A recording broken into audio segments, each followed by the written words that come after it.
Assalamualaikum warahmatullahi wabarakatuh. Salam 4S, salam sehat selalu, semangat.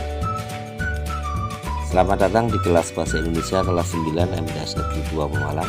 Kita akan membahas struktur teks pidato ya, dan kebahasaan teks pidato. Tapi untuk pertemuan ini kita khusus membahas tentang struktur teks pidatonya ya, struktur teks pidatonya. Struktur teks pidato itu ada 3. Yang pertama pembukaan, yang kedua isi pidato, dan yang ketiga adalah penutup.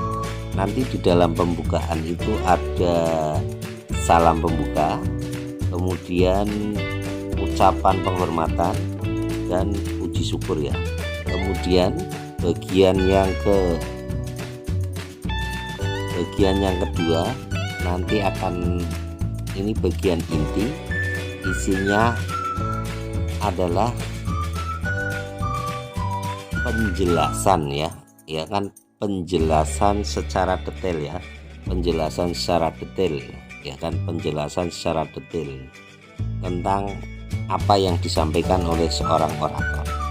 Kemudian pada bagian yang ketiga penutup, bagian penutup ini ya, bagian penutup ini ada kesimpulan, permintaan maaf, dan salam penutup. Oke, ini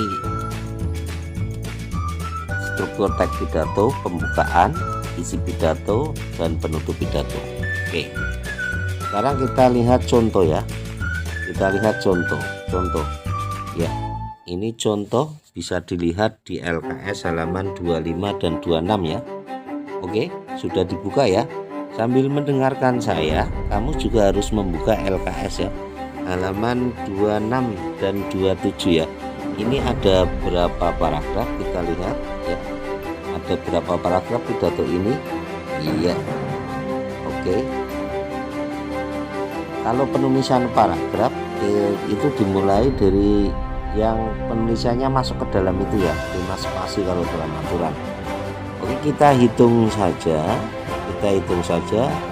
itu assalamualaikum sampai dengan yang saya cintai. Ini kita masuk bagian awal saja, tetap kita hitung ya, 1, meskipun penulisannya ke samping sana. Kemudian ini ada 2, ini ada 3, ini ada 4, ini ada 5, ini ada 5 ya. Oke, 5. Kemudian bagian yang ke-6 ini bagian yang ke-6 ini. Oke. Bisa dilihat ya. Oke, setelah itu kita bahas satu-satu per bagian ya. Kita bahas satu-satu per bagian. Bagian pembuka ya, tadi dikatakan bagian pertama adalah bagian pembuka. Bagian pembukaan pidato itu di dalamnya ada salam ya, ada salam, ini assalamualaikum. Kemudian ada sapaan, yang terhormat Bapak Kepala MTS Al-Islam ya. Kemudian yang berikutnya ada puji syukur ya. Ini adalah bagian pembukaan ya. Ya, berarti itu ada berapa paragraf? Ini ada 2 ya. Ada 2 paragraf. Kemudian yang berikutnya ya, narkoba adalah ya, ini paragraf 3, 4 dan 5 ya. Oke, paragraf ini paragraf 3, 4 dan 5 ya. Oke, ini paragraf kelima. Dijelaskan bahwa pada bagian inti ini adanya penjelasan secara detail ya, penjelasan secara detail ya, penjelasan secara detail seperti apa? Penjelasan secara detail ini biasanya ada pengertian dulu, menjelaskan tentang pengertian ya. Kita lihat ada kata adalah, berarti ini menjelaskan pengertian dari narkoba ya kan. Ya, ini penjelasan secara detail, ada pengertian. Kemudian yang berikutnya, hal-hal yang berhubungan dengan narkoba ataupun efeknya,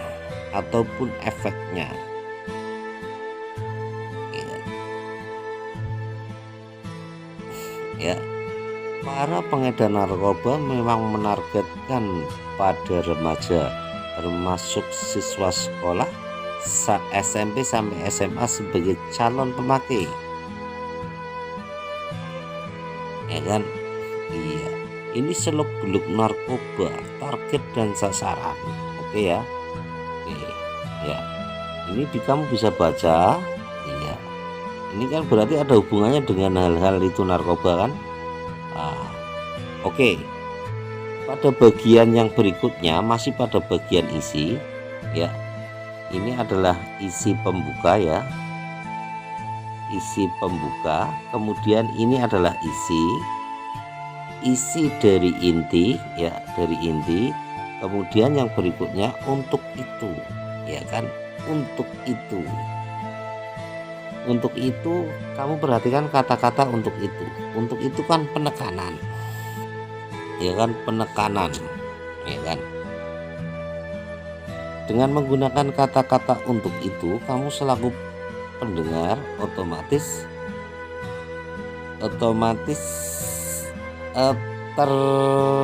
terpengaruh apa yang disampaikan oleh orator. Kamu merasa ditekan. Ya, kamu merasa ditekan, kamu merasa diajak karena ini persuasif. Untuk itu sebagai remaja khususnya pelajar harus punya prinsip. Ya kan? Ini persuasif. Harus punya prinsip ya. Ini bagian dari penyimpulan isi, ya kan? Penyimpulan isi setelah dari atas dijelaskan pengertian narkoba, targetnya ke siapa. Ya, kamu diajak untuk mempunyai prinsip dan pegangan diri yang kuat untuk tetap menjauhi obat terlarang. Tanamkan dalam diri kita bahwa narkoba bukanlah solusi ya. Bahwa narkoba bukanlah solusi. Ini penyimpulan dari intinya. Intinya mengajak kepada remaja supaya mempunyai prinsip dan pegangan ya yang kuat dan tetap menjauhi obat-obatan terlarang, karena bagaimanapun juga narkoba bukanlah solusi ya. Dan kamu jangan sampai mempunyai pikiran sekedar coba-coba ya, sekedar coba-coba. Iya, jangan sampai. Tidak ada istilah coba-coba untuk narkoba ya kan. Untuk menjauhi hal tersebut, kita bisa melakukan hal-hal positif, misalnya dengan berolahraga dan belajar seni. Ini pada bagian penyimpulan dari isi pidato. Oke, sekarang kita lihat ke bagian berikutnya. Tadi kan ini bagian paragraf 1, ini 2, ini 3, ini 4, ini 5 kalau 1, 2 pembuka. Kemudian 3, 4, 5 ini adalah bagian inti. Ya, sekarang kita lihat paragraf berikutnya, yaitu paragraf yang ke-6 ya. Ini paragraf yang ke-6. Oke. Paragraf yang ke-6. Dengan demikian, mari kita tanamkan. Nah, ini dengan demikian berarti memasuki pada kesimpulan pidato yang disampaikan ya. Ini adalah simpulan. Oke. Simpulan pidato yang disampaikan. ya, sudah. Efek negatif cukup ya. Kita lihat lagi. Saya rasa cukup sekian pidato yang dapat saya sampaikan. Semoga kita khususnya para remaja terhindar dari bahaya narkoba. Terima kasih atas perhatian yang hadirin berikan. Apabila ada kata atau hal-hal yang kurang berkenan, saya mohon maaf. Ya, pada bagian penutup ini kan ada bagian apa?